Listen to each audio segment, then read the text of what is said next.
Olá, eu sou Marcelo Fabres e hoje a gente vai mergulhar no filme O Show de Truman. Um filme que parece falar sobre um homem comum vigiado, mas que na verdade fala sobre eu e sobre você. Sobre o modo como a gente vive, sobre o modo como acreditamos e nos deixamos guiar por mundos que a gente absolutamente não escolhe, mas às vezes pensa que escolhe. Truman vive numa cidade perfeita, o céu é sempre azul, as pessoas sempre gentis. O cotidiano completamente previsível. Mas há algo de errado nessa perfeição. Um incômodo sutil, como uma lembrança que tenta surgir num sonho. É o mesmo desconforto que a gente sente quando percebe que a nossa vida parece correta demais, mas estranhamente vazia. A cidade de Truman é o símbolo do mundo construído pela aparência. Um mundo que oferece segurança, rotina, pertencimento. Desde que você nunca questione nada. E o que está por trás é uma prisão confortável. Aquela que vai se fechar com elogios e sorrisos. Com a vontade de agradar. E não com grades. Na psicologia é uma ideia simples. A maioria das pessoas vive identificada com o papel que ela desempenha. O que chamamos de eu é na verdade um conjunto de hábitos, medos e reações moldadas pelo olhar dos outros. Jung chamava isso de persona, a máscara necessária para a convivência, mas que se não for reconhecida como máscara, devora quem a usa. Truman é o homem aprisionado na própria persona. O filho exemplar, o amigo ideal, o vizinho simpático. Tudo nele foi desenhado para parecer verdadeiro, mas não é. E o mais perturbador é que ele acredita que é. Quando vivemos dentro de um papel social, a vida parece funcionar. Mas o tempo passa sem deixar marcas. É uma existência confortável, mas sem profundidade. E um dia algo em nós começa a rachar.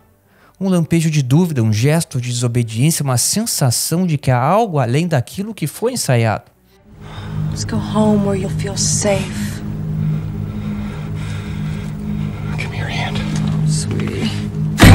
Por trás do espetáculo há um diretor, Christoph, o homem que observa Truman desde o nascimento. Ele o manipula, o chama de meu filho. Protege, mas ao mesmo tempo impede de crescer. Christoph acredita que está salvando Truman.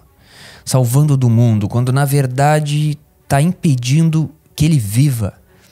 Essa é a forma mais sutil de controle, a proteção excessiva que infantiliza, o cuidado que nega a autonomia à pessoa.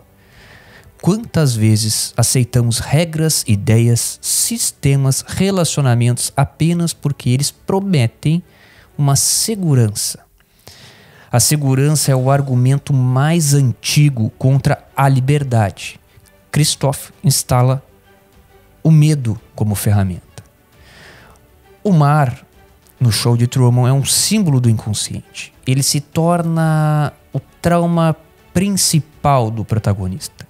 Truman acredita que o seu pai morreu afogado e por isso jamais ele deve atravessar aquele oceano. O medo faz o trabalho que nenhuma parede conseguiria fazer. Mantém o homem preso dentro de si mesmo. Mas o inconsciente tem suas próprias forças. Quando a consciência mente por tempo demais, o inconsciente começa a gritar através de símbolos. E é isso que acontece quando um refletor cai do céu. Um ator repete falas, o rádio descreve os movimentos de Truman em tempo real. Pequenas falhas que funcionam como sincronicidades, coincidências carregadas de sentido que anunciam o despertar da pessoa. Truman começa a desconfiar. E desconfiar é o primeiro ato da liberdade de alguém. A dúvida é o início de toda a consciência. Surge então na história Sylvia, a mulher que o avisa de que tudo é uma farsa. Ela representa o ânima, o princípio feminino da psique, a voz intuitiva que conduz o homem de volta à realidade. Ela é o chamado para fora da máscara. E ele sente, mesmo sem entender bem o porquê. A partir desse ponto, Truman não pode mais voltar atrás, porque uma vez que a consciência desperta, a ignorância deixa de ser possível. O filme é, em essência, a travessia de um homem em direção a si mesmo. E toda travessia exige enfrentar o próprio medo. O oceano é o grande símbolo disso. Um medo ancestral do desconhecido. Mas é também o único caminho para a liberdade. Quando Truman finalmente decide atravessar o mar, ele está simbolicamente atravessando o inconsciente. O diretor, desesperado, cria uma tempestade, mas Truman insiste. É uma das cenas mais bonitas e belas do cinema, porque mostra um instante em que o homem decide morrer tentando ser livre, em vez de viver como um prisioneiro na conformidade. A tempestade é o caos da transformação. Todo nascimento passa por um dilúvio. É assim também dentro da alma de alguém. Quando a força de Christof não o impede mais, o mar se acalma, fica pleno. E Truman, exausto, toca o horizonte. Mas o horizonte é uma parede. O céu era apenas uma pintura, a realidade somente um cenário. O mundo inteiro era um teatro. Então, uma voz vem lá do alto. A voz de Christof, o criador, o manipulador, o pai. Ele diz: não há mais verdade lá fora do que aqui dentro. Essa frase é o retrato da dominação espiritual. O poder que diz: fique, porque o mundo é perigoso demais sem mim. Mas Truman já percebe o que tem que fazer. O limite nunca foi o mundo, foi o medo dele. A voz que controla é a mesma que o protege. E é justamente por isso que ela precisa ficar calada, ser silenciada. Ele sobe as escadas até a borda do cenário, encontra uma porta no horizonte e, antes de atravessar, diz a frase que repete todos os dias, mas agora com outro sentido.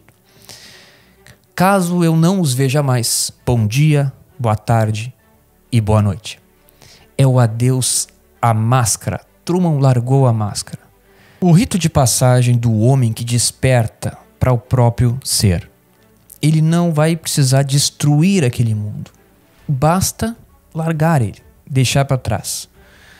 Do lado de fora não há aplausos. A plateia apenas muda de canal. E assim também é na vida. O despertar raramente é celebrado por alguém. O mundo só aplaude o personagem, nunca o indivíduo. A liberdade não é luzes, na verdade. Ela é um silêncio.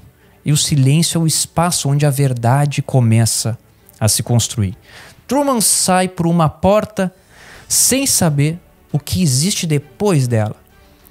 E essa é a imagem perfeita da existência humana. Ser livre é andar sem garantias, é caminhar mesmo sem o mapa, confiando que o chão se forma a cada passo. Há um detalhe simbólico no nome do personagem. Truman, o homem verdadeiro. Todo o filme é uma jornada para aquele que quer se tornar autêntico, consciente e dono da própria voz. E aqui fica a pergunta que o filme deixa em aberto, que nos persegue assim depois que os créditos acabam. Quem é você quando ninguém está olhando, quando não há aplausos, seguidores, elogios ou sequer expectativas sobre o que você tem que fazer? Quem sobra quando o papel termina? Talvez a resposta mais honesta seja também a mais simples. O homem verdadeiro é aquele que, mesmo diante do medo, escolhe atravessar o mar e seguir o seu caminho. Se gostou do vídeo, curte aí, se inscreve no canal, que eu vou fazer mais análises de filmes e de livros. Um grande abraço, até a próxima.